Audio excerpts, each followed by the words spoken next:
विद्यार्थ्यांनो सप्रे नमस्कार. ज्ञानवंदन educator YouTube चॅनलमध्ये सर्वप्रथम मी आपणा सर्वांचे स्वागत करतो. आजचा व्हिडिओ जो असणार आहे त्यामध्ये आपण महाराष्ट्र लोकसेवा हक्क अधिनियम 2015 यावर नोट्स बघणार आहोत. आजचा व्हिडिओ बघितल्यानंतर परीक्षेतील तुमचा एकही मार्क जाणार नाही. व्हिडिओ काळजीपूर्वक बघा. जर तुम्हाला व्हिडिओ स्लो वाटत असेल तर व्हिडिओचा स्पीड 1.5x करून आपण व्हिडिओ विद्यार्थी मित्रांनो बघून घ्या. व्हिडिओला सुरुवात करूयात. महाराष्ट्र लोकसेवा हक्क अधिनियम. तर लोकसेवा हक्क अध्यादेश कशासाठी आहे तर लक्षात घ्या. हा महाराष्ट्र राज्यासाठी विद्यार्थी मित्रांनो करण्यात आला आहे. तर कशासाठी तर लक्षात घ्या. पात्र व्यक्तींना पारदर्शक, कार्यक्षम व समयोजित लोकसेवा देण्याकरिता आणि पात्र व्यक्तींना लोकसेवा देणाऱ्या शासकीय विभागांमध्ये व अभिकरणामध्ये आणि इतर सार्वजनिक प्राधिकरणांमध्ये पारदर्शकता आणि उत्तरदायित्व आणण्यासाठी आणि तत्संबंधी व तदनुषंगिक बाबींकरता तरतूद करण्यासाठी एक सर्वसमावेशक कायदा करण्यासाठी करण्यात आला आहे. यानंतर ठळक वैशिष्ट्ये. 1. सार्वजनिक प्राधिकरणाने अधिसूचित केलेल्या कालमर्यादेच्या आत लोकसेवा प्राप्त करण्यासाठी पात्र व्यक्तींना हक्क प्रदान करणे. पदनिर्देशित अधिकाऱ्यांनी पात्र व्यक्तींना नियम कालमर्यादेच्या आत लोकसेवा देण्यासाठी तरतूद करणे. 3. पात्र व्यक्तीने केलेल्या अर्जास विशिष्ट अर्ज क्रमांक देण्यासाठी तरतूद करणे, जेणेकरून तो त्याच्या अर्जाच्या स्थितीची ऑनलाईन पाहणी करू शकेल अशी व्यवस्था करणे. 4. प्रथम अपीलीय अधिकारी, द्वितीय अपीलीय अधिकारी आणि आयोगाकडे अपील करण्याची तरतूद करणे. 5. या कायद्याच्या प्रभावी अंमलबजावणीसाठी महाराष्ट्र राज्य सेवा हक्क आयोग गठीत करणे. यानंतर 6. नियत कालमर्यादेच्या आत लोकसेवा देण्यात कसूर करणाऱ्या अधिकाऱ्यांच्या बाबतीत शास्ती व शिस्तभंगाची कारवाई करण्याकरिता तरतूद करणे. यानंतर 7. नियत कालमर्यादेच्या आत लोकसेवा देणाऱ्या अधिकाऱ्यांना रोख रकमेच्या स्वरूपात प्रोत्साहन देणे आणि या कायद्याची प्रयोजने साध्य करताना जी प्राधिकरणे उत्कृष्ट काम पार पाडतील अशा प्राधिकरणांना गौरव करण्यासाठी पारितोषिके देणे याची तरतूद करणे. आणि जाणूनबुजून खोटी किंवा चुकीची माहिती किंवा खोटे दस्तऐवज देऊन लोकसेवा मिळवणाऱ्या पात्र व्यक्तीविरुद्ध कारवाई करण्याची तरतूद करणे ही या कायद्याची ठळक वैशिष्ट्ये आहेत. यानंतर लोकसेवा हक्काची संघटनात्मक संरचना बघत महाराष्ट्र शासन या ठिकाणी बघून घ्या. महाराष्ट्र शासन मध्ये सार्वजनिक प्राधिकरणे आहेत. या ठिकाणी बघू शकता पदनिर्देशित अधिकारी, त्यानंतर त्याच्याकडून माहिती मिळाली नाही तर प्रथम अपीलीय अधिकारी, त्यानंतर द्वितीय अपीलीय अधिकारी, त्यानंतर तुम्ही महाराष्ट्र राज्य सेवा हक्क आयोग याकडे जाऊ शकता. अशा पद्धतीने ही विद्यार्थी मित्रांनो याची संरचना आहे. यानंतर पुढे कलम 2. कलम 2 मध्ये काय तर महत्त्वाच्या व्याख्या आणि संकल्पना या ठिकाणी देण्यात आलेल्या आहेत. तर बघून घ्या काय काय आहे. सार्वजनिक प्राधिकरण, लोकसेवा, सेवा हक्क, सेवेसाठी नियत कालमर्यादा, राज्य सेवा हमी आयोग, द्वितीय अपील आयोग, प्रथम अपील आयोग अधिकारी, पदनिर्देशित अधिकारी यांच्या महत्त्वाच्या व्याख्या आणि संकल्पना यात दिलेल्या आहेत. यानंतर महत्त्वाच्या कालमर्यादा बघून घ्या. प्रत्येक सार्वजनिक प्राधिकरणाने त्याच्या सेवा व त्या पुरवण्याचा नियत कालावधी अधिसूचित करणे, सेवा पुरवणेकामी अधिकारी पदनिर्देशित करणे, प्रथम व द्वितीय अपील अधिकारी पदनिर्देशित करणे. कालमर्यादा काय होते याची तर अधिनियमाच्या प्रारंभीपासून 3 महिन्याच्या आत, जेव्हा हा मंजूर झाला तेव्हा 3 महिन्याच्या आत त्यांना हे करायचं होतं. यानंतर पुढे महत्त्वाच्या कालमर्यादा.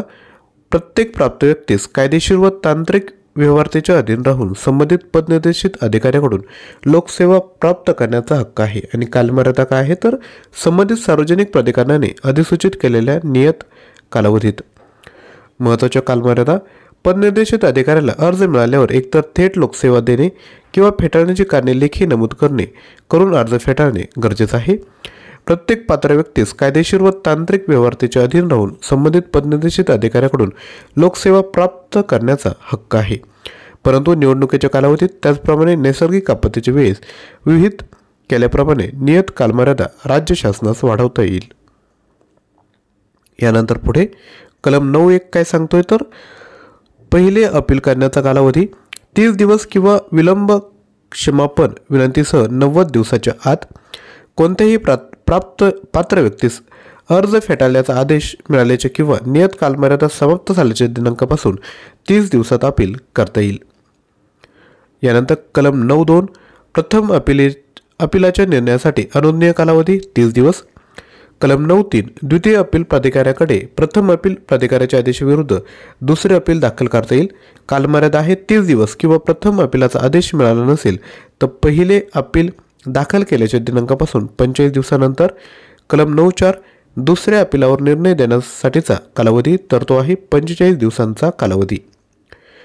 आणि विद्यार्थी मित्रांनो, व्हिडिओ जर आवडत असेल तर लगेचच व्हिडिओला लाईक करायचं आहे। आपण यामध्ये जी महत्त्वाची कलमे आहेत तीच आपण बघत आहोत। कलम 18(1) काय सांगतोय तर द्वितीय अपील प्राधिकाऱ्याच्या आदेशामुळे व्यतीत झालेला पात्र व्यक्तीस किंवा पदनिर्देशित अधिकाऱ्यास आयोगाकडे अपील दाखल करण्याचा कालावधी 60 दिवसांच्या कालावधीच्या आत या ठिकाणी करता येईल। कलम 18(2) राज्य लोकसेवा हक्क आयोगाने अपील निकाली काढण्याचा कालावधी 90 दिवसांच्या कालावधीत।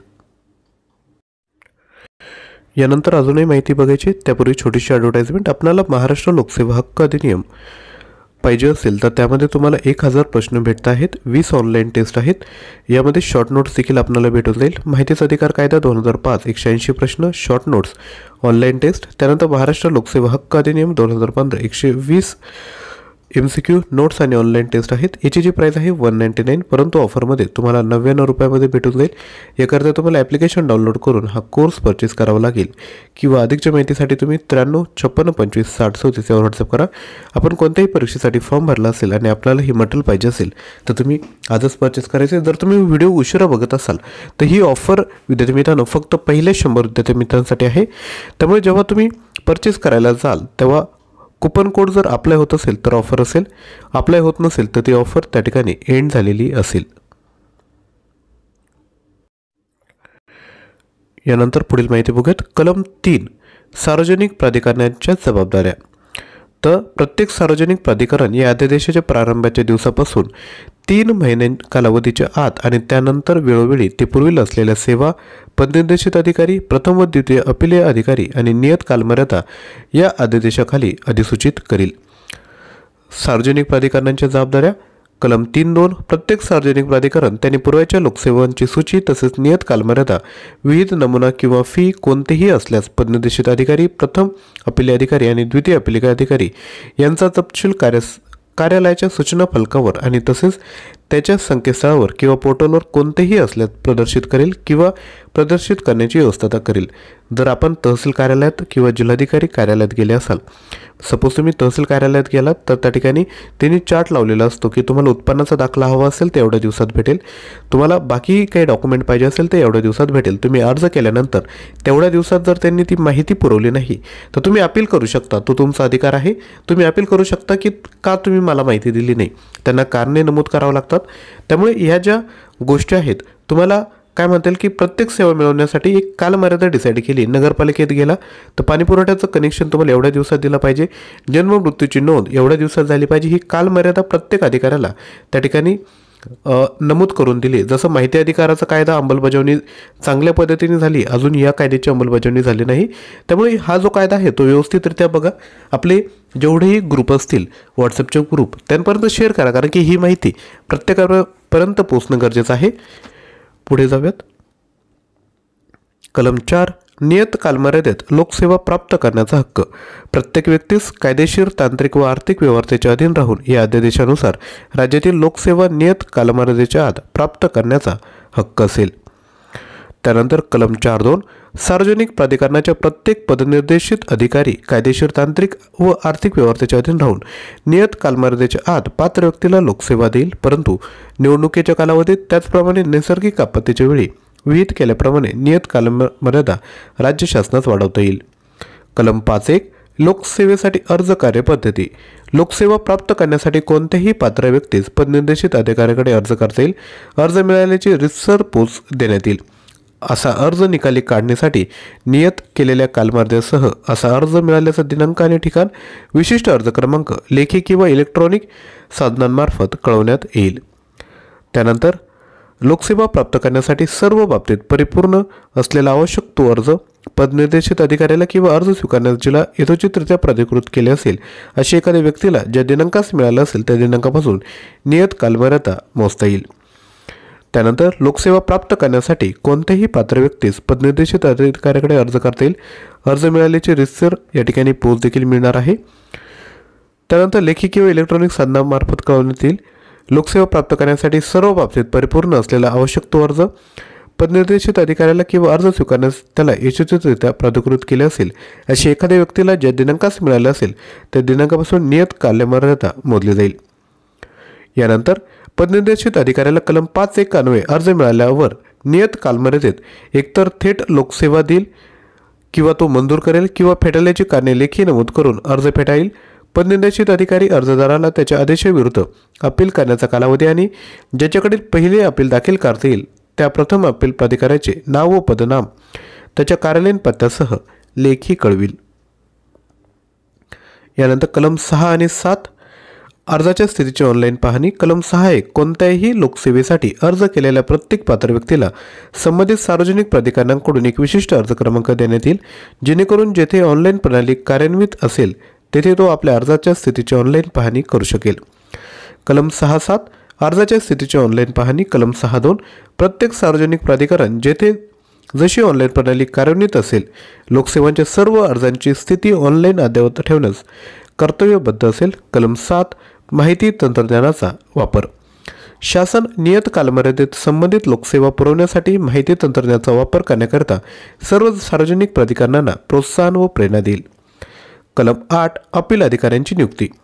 कलम 8(1) सार्वजनिक प्राधिकरण विहित करण्यात येईल अशी यथोचित कार्यपद्धती अनुसरून लोकसेवांसाठी पात्र व्यक्तींचा अर्ज फेटाळल्याचे किंवा लोकसेवा देण्यास विलंब केल्याच्या विरुद्ध त्यांनी दाखल केलेल्या अपिलाची सुनावणी करण्यासाठी आणि निर्णय देण्यासाठी प्रथम अपील अधिकारी म्हणून कार्य करण्याकरिता पदनिर्देशित अधिकाऱ्याच्या दर्जापेक्षा वरिष्ठ दर्जा असलेल्या ब दर्जाच्या किंवा त्याच्या समकक्ष दर्जाच्या अधिकाऱ्यांची नियुक्ती करेल. तुम्ही कोणाहीकडे अर्ज केला असेल, सपोज तुम्ही तहसीलमध्ये अप्लाय केला आहे, तर जो लिपिक असेल त्याकडे अर्ज जाईल. सपोज त्याने 30 दिवसाच्या आत किंवा जो कालमर्यादा असेल त्याच्या आत माहिती दिली नाही, तर तुम्ही त्याचा जो वरिष्ठ आहे, वरिष्ठ अधिकारी कोण असेल तर पदनिर्देशित अधिकाऱ्याच्या दर्जापेक्षा वरिष्ठ म्हणजे तो लिपिक असेल तर त्याच्या वरच्या पोस्टकडे, परंतु ॲटलिस्ट ब दर्जाचा तो अधिकारी असला पाहिजे. म्हणजे तुम्ही कोणाकडे जाऊ शकता, नायब तहसीलदाराकडे तुम्ही अपील करू शकता. तर प्रथम अपील अधिकारी कोण असतात तर नायब तहसीलदार त्या ठिकाणी असतात. तसेच सार्वजनिक प्राधिकरण प्रथम अपील अधिकाऱ्याच्या आदेशाविरुद्ध एखाद्या पात्र व्यक्तीनेच पदनिर्देशित अधिकाऱ्याने दाखल केलेल्या अपिलाची सुनावणी करण्यासाठी आणि निर्णय देण्यासाठी द्वितीय अपील प्राधिकारी म्हणून कार्य करण्याकरिता प्रथम अपील अधिकाऱ्याच्या दर्जापेक्षा वरिष्ठ दर्जा असलेल्या अधिकाऱ्याची नियुक्ती करील. यानंतर कलम 9(1) कलम 5च्या पोटकलम 2 अन्वये जिचा अर्ज फेटाळण्यात आला असेल किंवा जिला नियत कालमर्यादेत आत लोकसेवा दिली नसेल अशा कोणत्याही पात्र व्यक्तीस अर्ज फेटाळल्याचे आदेश मिळाल्याचे किंवा नियत कालमर्यादा समाप्त झाल्याच्या दिनांकापासून 30 दिवसांच्या कालमर्यादेत आत प्रथम अपील प्राधिकाऱ्याकडे अपील करतील. हा प्रश्न तुम्हाला परीक्षेत येऊ शकतो. किती दिवसांच्या आत तुम्हाला प्रथम अपील करता येते तर 30 दिवसांच्या आत. कलम 9 प्रथम अपील कार्यपद्धती. परंतु जर अपीलकर्त्याला ज्या मुदतीत अपील दाखल न करण्यास पुरेसे कारण होते याबाबत प्रथम अपील अधिकाऱ्याची खात्री पटली तर त्यास अपवादात्मक प्रकरणी जास्तीत जास्त 90 दिवसांच्या कालावधीच अनुसरून 30 दिवसांचा कालावधी समाप्त झाल्यानंतर देखील अपील दाखल करता येईल. सपोज 30 दिवसात अपील दाखल करता आलं नाही, परंतु त्याला काही तर परिपूर्ण कारण जर असेल तर लक्षात घ्या प्रथम अपील अधिकारी तुमचं कारण ऐकून घेईल आणि 30 दिवस जरी झाले तर 90 दिवसांच्या आत तुम्हाला त्या ठिकाणी अपील दाखल करता येईल. यानंतर कलम 9 प्रथम अपील कार्यपद्धती. प्रथम अपील अधिकाऱ्यास तो आपल्या आदेशात विनिर्दिष्ट करील अशा नियत कालमर्यादेपेक्षा अधिक नसलेल्या कालावधीच्या आत पात्र व्यक्तीला सेवा देण्यासाठी पदनिर्देशित अधिकाऱ्याला निर्देश देता येतील. त्यास अपील दाखल केल्याच्या दिनांकापासून 30 दिवसाच्या कालावधीच्या आत फेटाळण्याची कारणे लेखी नमूद करून अपील फेटाळता येईल. यानंतर परंतु अपिलावर निर्णय देण्यापूर्वी प्रथम अपील प्राधिकारी अपीलकर्त्याला तसेच पदनिर्देशित अधिकाऱ्याला किंवा या प्रयोजनासाठी यथोचितरित्या प्राधिकृत केलेल्या त्याच्या कोणत्याही दुय्यम अधिकाऱ्याला आपले म्हणणे मांडण्याची संधी देईल. कलम 9(3) द्वितीय अपील कार्यपद्धती. अपीलकर्त्यास ज्या दिनांकास प्रथम अपील प्राधिकाऱ्याचा आदेश मिळाला असेल त्या दिनांकापासून 30 दिवसांच्या कालावधीच्या आत किंवा प्रथम अपील प्राधिकरणाचा कोणताही आदेश मिळाला नसेल त्या बाबतीत पहिले अपील दाखल केल्याच्या दिनांकापासून 45 दिवसानंतर द्वितीय अपील प्राधिकाऱ्याकडे प्रथम अपील प्राधिकाऱ्याच्या आदेशाविरुद्ध दुसरे अपील दाखल करता येईल। द्वितीय अपील कार्यपद्धती कलम 9(4). द्वितीय अपील प्राधिकाऱ्यास तो आपल्या आदेशात विनिर्दिष्ट करेल अशा कालावधीच्या आत अपीलकर्त्याला सेवा देण्यासाठी पदनिर्देशित अधिकाऱ्याला निर्देश देता येईल किंवा त्यास ते अपील दाखल केल्याच्या दिनांकापासून 45 दिवसांच्या कालावधीच्या आत अशा फेटाळल्याची कारणे लेखी नमूद करून अपील फेटाळता येईल। परंतु कोणताही आदेश काढण्यापूर्वी द्वितीय अपील प्राधिकारी अपीलकर्त्याला तसेच पदनिर्देशित अधिकाऱ्याला किंवा या प्रयोजनासाठी यथोचितरित्या प्राधिकृत केलेल्या त्याच्या कोणत्याही दुय्यम अधिकाऱ्याला आपले म्हणणे मांडण्याची संधी देईल। यानंतर कलम 9(5) प्रथम व द्वितीय अपील अधिकाऱ्यांचे दिवाणी न्यायालयासारखे अधिकार लक्षात घ्या। या कलमान्वये अपीलावर निर्णय करताना प्रथम अपील अधिकारी आणि द्वितीय अपील प्राधिकारी यांना पुढील बाबींच्या संबंधात दिवाणी प्रक्रिया संहिता 1908 अन्वये एखाद्या दाव्याची न्याय चौकशी करताना दिवाणी न्यायालयाकडे जे अधिकार विहित असतात तेच अधिकार असतील। दस्तऐवज किंवा अभिलेख सादर करण्यास फरमावणे व त्याची तपासणी करणे, सुनावणीसाठी समन्स पाठवणे आणि विहित करण्यात येईल अशी इतर कोणतीही बाब नमूद करणे। कलम 10(1) प्रथम अधिकाऱ्याची शास्ती लादण्याचे अधिकार। जर पदनिर्देशित अधिकाऱ्याने पुरेशा व वाजवी कारणाशिवाय लोकसेवा देण्यात कसूर केले आहे असे प्रथम अपील अधिकाऱ्याचे मत झाले असेल तर तो त्या पदनिर्देशित अधिकाऱ्यावर 500 रुपयापेक्षा कमी नसेल परंतु 5000 रुपयांपर्यंत असू शकेल एवढी किंवा राज्य शासन राजपत्रातील अधिसूचनेद्वारे वेळोवेळी सुधारणा करेल अशा रकमेएवढी शास्ती लादेल।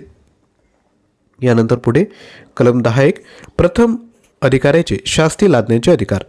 पदनिर्देशित अधिकाऱ्याने पुरेशा व वाजवी कारणाशिवाय नियत कालमर्यादेच्या आत लोकसेवा देण्यात कसूर केले आहे असे द्वितीय अपील अधिकाऱ्याचे देखील मत झाले असेल तर त्यास कारणे लेखी नमूद करून प्रथम अपील अधिकाऱ्याने लादलेली शास्ती कायम ठेवता येईल किंवा त्यात बदल करता येईल। परंतु प्रथम अपील प्राधिकारी किंवा द्वितीय अपील प्राधिकारी पदनिर्देशित अधिकाऱ्यावर कोणतेही शास्ती लादण्यापूर्वी त्याला आपले म्हणणे मांडण्याची वाजवी संधी देईल। कलम 10(2) राज्य लोकसेवा हक्क आयोगाचे शास्ती लादण्याचे अधिकार। प्रथम अपील प्राधिकाऱ्याने कोणत्याही पुरेशा व वाजवी कारणाशिवाय विनिर्दिष्ट कालावधीत आपल्यावर निर्णय देण्यात वारंवार कसूर केली होती किंवा चूक करणाऱ्या पदनिर्देशित अधिकाऱ्याला वाचवण्याचा गैरवाजवी प्रयत्न केला असेल तसे मुख्य आयुक्तांचे किंवा आयुक्तांचे मत झाले असेल तेव्हा तो प्रथम अपील अधिकाऱ्यावर 500 रुपयांपेक्षा कमी नाही परंतु 5000 रुपयांपर्यंत असू शकेल एवढी किंवा राज्य शासन राजपत्रातील अधिसूचनेद्वारे वेळोवेळी सुधारणा करेल अशा रकमेएवढी शास्ती लादेल। परंतु प्रथम अपील प्राधिकाऱ्याला कोणतीही शास्ती लादण्यापूर्वी त्याला आपले म्हणणे मांडण्याची वाजवी संधी देण्यात येईल। कलम 11 शास्ती वसुलीची कार्यपद्धती लक्षात घ्या। संबंधित अपील प्राधिकारी किंवा आयोग लादण्यात आलेल्या शास्तीच्या रकमेबद्दल पदनिर्देशित अधिकाऱ्यास किंवा प्रथम अपील अधिकाऱ्यास तसेच सार्वजनिक प्राधिकरणास लेखी कळवेल। पदनिर्देशित अधिकारी किंवा यथास्थिती प्रथम अपील अधिकारी असे कळविण्यात आल्याच्या दिनांकापासून 30 दिवसाच्या कालावधीच्या आत शास्तीच्या रकमेचा भरणा करेल व असे करण्यात कसूर केल्यास सक्षम प्राधिकारी संबंधित पदनिर्देशित अधिकाऱ्याच्या किंवा यथास्थिती प्रथम अपील प्राधिकाऱ्याच्या वेतनातून शास्तीची रक्कम वसूल करेल। कलम 12(1) वारंवार केलेल्या कसूरीबद्दल जबाबदारी आणि निश्चित करण्याची कार्यपद्धती। तर व्हिडिओ मोठा होतोय तर तुम्ही काय करा, मी कलम 12(1) आणि त्यात काय महत्त्वाचं ते वाचून दाखवेल। तुम्हाला जर डिटेल वाचायचे असेल तर तुम्ही व्हिडिओ पॉज करून त्या डिटेल विद्यार्थ्यांना वाचू शकता किंवा स्क्रीनशॉट देखील घेऊ शकता। जर आपण मटेरियल जर परचेस केलं तर त्यामध्ये या सर्व गोष्टी त्या ठिकाणी मी तुम्हाला देत आहे। कलम 12(1) काय आहे तर लक्षात घ्या, वारंवार केलेल्या कसूरीबद्दल जबाबदारी निश्चित करणे। यानंतर पुढे बघूयात कलम 12(2) काय आहे तर कसूरीबद्दल जबाबदारी निश्चित करण्याची कार्यपद्धती या ठिकाणी दिलेली आहे। त्यानंतर कलम 12(2) काय आहे तर कसूरीबद्दल जबाबदारी निश्चित करण्याची कार्यपद्धती। कलम 13 आहे महाराष्ट्र राज्य लोकसेवा हक्क आयोग। तर राज्यसेवा हक्क आयोग या नावाने संबोधला जाणारा एक आयोग आहे। यानंतर पुढे या ठिकाणी त्याचीच पुढे माहिती दिली कलम 13ची। कलम 13(3) काय आहे तर महाराष्ट्र राज्य लोकसेवा हक्क आयोगाची नियुक्ती। तर लक्षात घ्या या ठिकाणी कोण असेल, मुख्यमंत्री जे या समितीचे अध्यक्ष असतील, विधानसभेतील विरोधी पक्ष नेता असेल आणि मुख्यमंत्र्यांनी नामनिर्देशित करायचा एक कॅबिनेट मंत्री या आयोगामध्ये असेल। कलम 13(4), 5, 6 कशाची आहे तर महाराष्ट्र राज्य लोकसेवा हक्क आयोगाची नियुक्ती या संदर्भात आहे। कलम 13(4) आयोगाचे कामकाज। कलम 13(5) मुख्य आयुक्त आणि आयुक्त। यानंतर कलम 13.6 मुख्य आयुक्त किंवा आयुक्त या विषय आहे। कलम 13.7 आयोगाचे मुख्यालय हे मुंबई येथे असेल आणि आयुक्तांचे कार्यालय प्रत्येक महसूल विभागामध्ये असतील। कलम 14 काय आहे तर आयुक्तांची सेवा आणि शर्ती दिल्या आहेत। कार्यकाल नियुक्तीपासून 5 वर्ष किंवा वयाची 65 वर्षांपर्यंत असेल, जो आधी घडेल त्याकरता आहे। यानंतर कलम 14 आयुक्तांच्या सेवा शर्ती या ठिकाणी देण्यात आल्या आहेत। यानंतर कलम 15 आयुक्तांना सेवेतून काढून टाकणे या संदर्भात आहे। राज्यपाल मुख्य आयुक्तास किंवा कोणत्याही आयुक्तास जर मुख्य आयुक्त किंवा आयुक्त नादार असेल, राज्यपालांच्या मते नैतिक अधपतनाचा अंतर्भाव आहे, अशा एखाद्या अपराधाबद्दल तो दोषी ठरवला असेल किंवा तो त्याच्या पदावधीत त्याच्या पदाच्या कर्तव्याव्यतिरिक्त इतर कोणतेही वेतन सेवा करत असेल, राज्यपालांच्या मते शारीरिकदृष्ट्या किंवा मानसिक दुर्बलतेच्या कारणामुळे त्याला पदावरून काढण्याचे अधिकार कोणाला आहे तर राज्यपालांना आहे। त्यानंतर आयुक्तांना सेवेतून काढून टाकणे तेच पुढे कंटिन्यू झालं आहे। कलम 16.1 आयोगाचे अधिकार आणि कार्य या ठिकाणी दिलेले आहेत। आपण विद्यार्थी मित्रांनो व्हिडिओ पॉज करून हे सर्व एकदा वाचून घ्या। त्यानंतर कलम 16.1 अधिकार आणि कार्य या ठिकाणी दिलेले आहेत।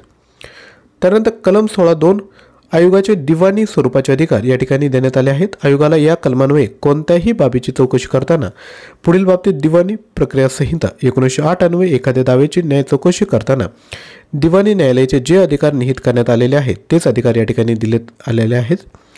कलम 16.2 आयोगाचे दिवाणी स्वरूपाचे अधिकार पुढे कंटिन्यू झाले आहेत। त्यानंतर कलम 17 आयोगाने केलेल्या शिफारशीवर कारवाई। कलम 17 राज्य शासन कलम 16 मधील पोटकलम 1 खंड ग घ ड अन्वये आयोगाने केलेल्या शिफारशीवर विचार करील आणि केलेल्या कारवाईची माहिती। कलम 18 आयोगाचे अपीलीय अधिकार या ठिकाणी देण्यात आले आहेत। लक्षात घ्या, द्वितीय अपील प्राधिकरणाच्या आदेशामुळे व्यती झालेल्या पात्र व्यक्तीस किंवा पदनिर्देशित अधिकाऱ्यास असा आदेश प्राप्त झाल्याच्या दिनांकापासून 60 दिवसाच्या कालावधीच्या आत आयोगाकडे अपील करता येईल। प्रथम अपील 30 दिवसांच्या आत आणि द्वितीय अपील जे आहे ते तुम्हाला 60 दिवसांच्या कालावधीच्या आत करता येते। यानंतर कलम 19 आयोगाचा वार्षिक अहवाल प्रत्येक वित्तीय वर्ष संपल्यानंतर मागील वर्षामधील आपल्या कार्याचा तसेच सार्वजनिक प्राधिकरणाच्या लोकसेवा देण्याच्या कामगिरीच्या मूल्यमापनाचा अहवाल तयार करेल आणि तो राज्य शासनास सादर करेल। तसेच आयोगाने सादर केलेला वार्षिक अहवाल राज्य विधानमंडळाच्या प्रत्येक सभागृहासमोर ठेवील। कलम 20.1 सार्वजनिक प्राधिकरणाने करावयाचे विशेष प्रयत्न या ठिकाणी देण्यात आले आहेत। त्यानंतर कलम 20.2 पदनिर्देशित अधिकाऱ्यांची संवेदनशीलता या ठिकाणी देण्यात आली आहे। कलम 20.3 वारंवार कसोटी करणाऱ्या अधिकाऱ्याविरुद्ध कारवाई या ठिकाणी देण्यात आली आहे। यानंतर कलम 21 आणि 22 आर्थिक तरतूद आणि सेवा नियम या ठिकाणी देण्यात आले आहेत। त्यानंतर कलम 23 जाणून बुजून किंवा चुकीची माहिती देण्याविरुद्ध कारवाई या ठिकाणी देण्यात आले आहेत। कलम 24 आणि 25 संकीर्ण बाबी या ठिकाणी नमूद आहेत। त्यानंतर कलम 24 आणि 25 संकीर्ण बाबी। कलम 27 या अध्यादेशाच्या तरतुदी प्रभावी असणे। त्यानंतर कलम 28 व 29 नियम करणे व अडचणी दूर करणे। तर या ठिकाणी उद्देश देण्यात आले आहेत। काय उद्देश आहे तर अधिसूचित केलेल्या कालमर्यादेच्या आत लोकसेवा प्राप्त करण्यासाठी पात्र व्यक्तींना हक्क प्रदान करणे। पदनिर्देशित अधिकाऱ्याने पात्र व्यक्तीला नियत कालमर्यादेच्या आत लोकसेवा देण्यासाठी तरतुदी या ठिकाणी करण्यात आलेल्या आहेत। उद्देश या ठिकाणी पुढे कंटिन्यू आहे।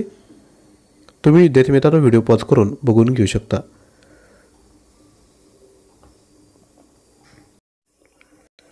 तर विद्यार्थी मित्रांनो अशा पद्धतीने महाराष्ट्र लोकसेवा हक्क अधिनियम पूर्ण आपण बघितले आहेत। आय होप तुम्हाला आता कुठलीही अडचण यामध्ये येणार नाही। जर आपल्याला प्रश्न नोट्स आणि ऑनलाईन टेस्ट हवे असेल तर हा कोर्स परचेस करा। प्राइस आहे 99 फक्त। अधिकच्या माहितीसाठी तुम्ही व्हॉट्सअप करू शकता किंवा आपलं ॲप्लिकेशन डाउनलोड करून हा कोर्स डायरेक्टली परचेस करा। तसेच कल्याण डोंबिवली महानगरपालिकेचे यापैकी कोणत्याही पदाकरिता जर फॉर्म भरला असेल तर तुम्ही विद्यार्थी मित्रांनो व्हॉट्सअप करून हे मटेरियल विद्यार्थी मित्रांनो परचेस करायचं आहे। आजचा व्हिडिओ आवडला असेल तर नक्की लाईक शेअर आणि चॅनलला सबस्क्राईब करा। आणि करंट अफेअरची प्रॅक्टिस करण्याकरिता डेली करंट अफेअर्स हे जे आपलं यूट्यूब चॅनल आहे त्याला देखील सबस्क्राईब करून घ्या। चॅनलची लिंक दिली आणि करंट अफेअर 2025 मध्ये जाऊन आपण सर्व विद्यार्थी मित्रांनो काय करू शकता की व्हिडिओ एकाच वेळेस बघून घेऊ शकता। थँक्यू।